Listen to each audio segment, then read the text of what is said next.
চলে গেলেন না ফেরার দেশে বীর মুক্তিযোদ্ধা মোহাম্মদ মাইনুদ্দিন।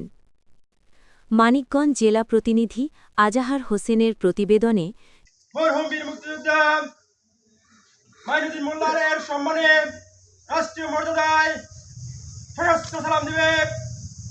সশস্ত্র সালাম।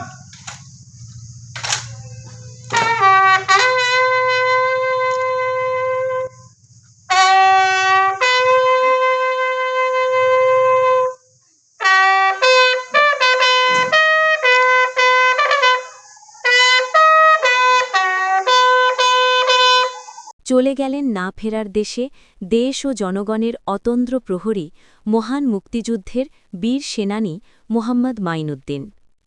মানিকগঞ্জ সদর উপজেলার হাটিপাড়া ইউনিয়নের বংখুরি গ্রামের এই বীর মুক্তিযোদ্ধা ২২শে মার্চ ২০২৬ রবিবার ভোর আনুমানিক ৪:৩০ নিজ বাসভবনে ইন্তেকাল করেন। ইন্না লিল্লাহি ওয়া ইন্না ইলাইহি রাজিউন। মৃত্যুকালে তিনি স্ত্রী, এক ছেলে ও ৩ কন্যাসহ অসংখ্য গুণগ্রাহী রেখে গেছেন।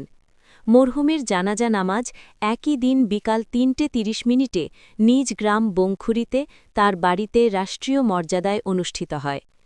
জানাজায় প্রশাসনের পক্ষ থেকে উপস্থিত ছিলেন সদর উপজেলা নির্বাহী অফিসারের প্রতিনিধি, সহকারী কমিশনার ও executive magistrate M Moin Sadiq এবং মানিকগঞ্জ সদর থানার তদন্ত কর্মকর্তা মোহাম্মদ আমিনুল ইসলাম। আসরের নামাজের পর জানাজা শেষে মরহুমকে পারিবারিক কবরস্থানে দাফন করা হয়। জানাজা ও দাফন কার্যক্রমে বাংলাদেশ মুক্তিযোদ্ধা সংসদ মানিকগঞ্জের নেতৃবৃন্দসহ স্থানীয় গণ্যমান্য ব্যক্তিবর্গ উপস্থিত ছিলেন। তাদের মধ্যে ছিলেন বীর মুক্তিযোদ্ধা আবুল হাশেম মাস্টার, মোহাম্মদ শাহাদাত হোসেন, মোহাম্মদ মুসলিম উদ্দিন মিঠু, মোহাম্মদ এমদাদ, আব্দুল হামিদ, মোহাম্মদ শামসুল হক সহ অনেকে।